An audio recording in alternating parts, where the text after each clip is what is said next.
ప్రభువైన యేసుక్రీస్తు నామములో మరొకసారి మీకు ప్రభు నామములో వందనములు. దేవుని అత్యంతమైన కృప, ఎడబాయని ఆయన ప్రేమ, ఆయన గాయపడిన హస్తములు మనల్ని ఎంతోగానో కాపాడుచూ ఉన్నాయి.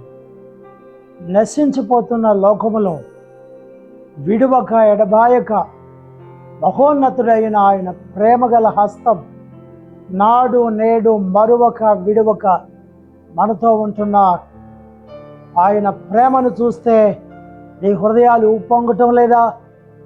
మీ హృదయాలు కృతజ్ఞతతో నిండట్లేదా? అవిధేయులైన వారు అనేకులు దేవుని ఉగ్రతకు చోటిస్తున్న ఈ దినాలలో దేవుని కృపను పొందుకున్న మనం ఆయన సాన్నిధ్యములో కొనసాగుచు ఆయన వాక్యముతో మన బ్రతుకులను ఎప్పటికప్పుడు శుద్ధి చేసుకుంటూ వాక్యానుసారమైన బ్రతుకులు బ్రతకటానికి ప్రభువు చూపిన కృపకై ఆయనకు వందనాలు చెల్లిద్దాం, స్తుతులు చెల్లిద్దాం. బైబిల్లో ఒక కృతజ్ఞత వచనం ఉంది. ద్వితీయోపదేశకాండము 8వ అధ్యాయము 10వ వచనములో ఒక మాట ఉంది. నేను చదువుతున్నాను, దయచేసి వినండి. నీవు తిని తృప్తి పొంది నీ దేవుడైన యెహోవా నీకిచ్చిన మంచి దేశమును బట్టి ఆయనను స్తుతింపవలెను. నీవు తిని తృప్తి పొంది. ప్రస్తుతపు తరం ఎట్లా మారిపోయిందంటే, ఒకప్పుడట మనిషికట తినటానికి ఉండేది కాదట. మనిషి ఎంత ఎదిగిపోయాడంటే తినటానికి లేని స్థితి నుండి తినటానికి కూడా తీరిక లేని స్థితికి మానవుడు ఎదిగిపోయాడు అని చెప్పుకుంటున్నారు. నిజమే, మనుషులకి ఈ దినాల్లో తీరిక లేని పరిస్థితులు ఏర్పడిపోయాయి.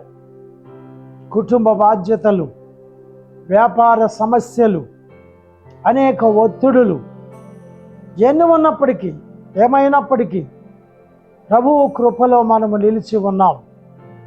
ఏదేమైనా మానవుడికి కావలసిన అవసరాలు తీర్చుకోవటం, తినే విషయంలో, త్రాగే విషయంలో, మనిషి నిద్రించే విషయంలో, విశ్రాంతి తీసుకునే విషయంలో అది దేవుడిచ్చిన కృపేనండి.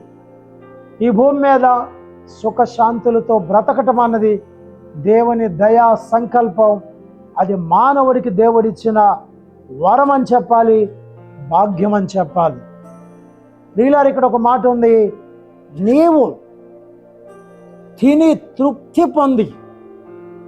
మనము తినటానికి, తృప్తి పొందటానికి కారణం దేవుడే అని వాక్యం చెప్తుంది.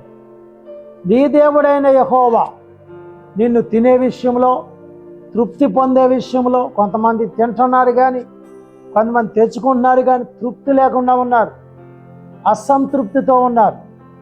యేసు ప్రభువుని నమ్ముకున్నవాడు తినటం మాత్రమే కాదు, సంపాదించటం మాత్రమే కాదు, ఉన్న దానితో తృప్తి కలిగిన మనసు కలిగి ఉంటాడు. అది యేసు ప్రభు మనకిచ్చిన గొప్ప భాగ్యం. మనము తృప్తి పొందిన తర్వాత నీ దేవుడైన యెహోవాను స్తుతింపవలెను. స్తుతింపవలెను. దేవా, నీవు నాకు ఈ స్థితి ఇచ్చావు, నాకు ఈ భాగ్యం ఇచ్చావు, నన్ను ఈ స్థాయిలో ఉంచావు, నాకు ఈ పరిస్థితులు ఇచ్చావు, నాకు కుటుంబం ఇచ్చావు, భార్య బిడ్డలు ఇచ్చావు, ఆరోగ్యం ఇచ్చావు, వ్యాపారం ఇచ్చావు, సమస్తం ఇచ్చావు, నీకు వందనాలయ్యా, ఈ స్థితినిచ్చినందుకు నీకు స్తోత్రమయ్యా అని చెప్పి దేవునిని మనము స్తుతించాలి. కృతజ్ఞతతో దేవునిని స్తుతించాలి. కాబట్టి ప్రియులారా, మరి దేవుడు ఈ సంవత్సరం వల్ల ఎంత ఆశ్చర్యంగా పోషించాడో కదా.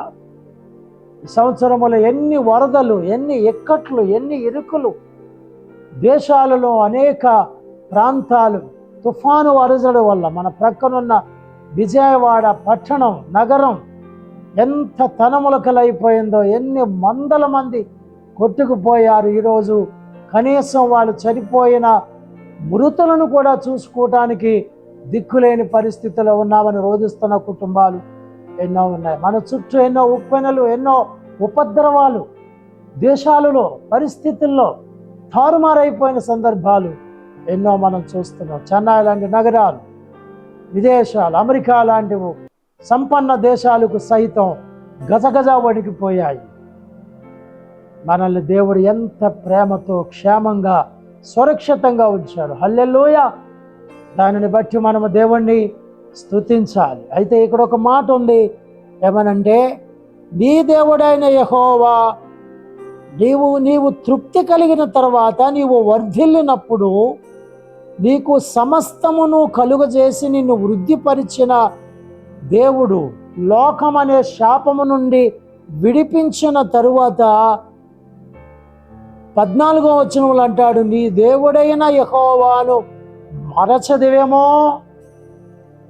ఈ రోజుల్లో చాలామంది అండి, దేవుడు మమ్మల్ని దీవిస్తున్నాడు, ఆశీర్వదిస్తున్నాడు అంటున్నారు. నిజమే, ఇలా చాలామందిని దేవుడు దీవించాడు. ఇల్లు కట్టుకున్నారు, వస్తువులు కొనుక్కున్నారు, వాహనాలు కొనుక్కున్నారు, పొలాలు కొనుక్కున్నారు, బంగారం కొనుక్కున్నారు, ఆస్తులు సంపాదించుకున్నారు. అన్నీ దేవుడు ఇచ్చాడు, మంచిదే, దేవునికి స్తోత్రం. మరొక మాట చెప్పనా, ఇన్ని అనుభవించిన తర్వాత నువ్వు దేవుణ్ణి మరిచిపోయావా? దేవుణ్ణి స్తుతిస్తున్నావా? ప్రార్థనకి వెళ్ళారా? ప్రార్థనలకు మానేస్తున్నారా? దేవుని మందిరంలో ఉంటున్నారా? మందిరానికి దూరం అయిపోయారా? వాక్యాన్ని వింటున్నారా? వాక్యానికి దూరం అయిపోయారా? ప్రార్థన చేసుకుంటున్నారా? ప్రార్థనకు దూరం అయిపోయారా? చాలామంది దేవుణ్ణి మర్చిపోతున్నారు. దేవుడు నిన్ను తినేవాడిగా, తృప్తి పొందేవాడిగా, సంపాదించుకునేవాడిగా, భాగ్యాన్ని కలుగజేసేవాడిగా దేవుడు నిన్ను చేసిన తర్వాత, ఇవన్నీ మేళ్ళు పొందిన తర్వాత దేవునిని మరిచిపోయే దౌర్భాగ్య స్థితిలో మీరు లేరు కదా. అలా లేకుండా దేవుని స్తుతిస్తే దేవునికి స్తోత్రం.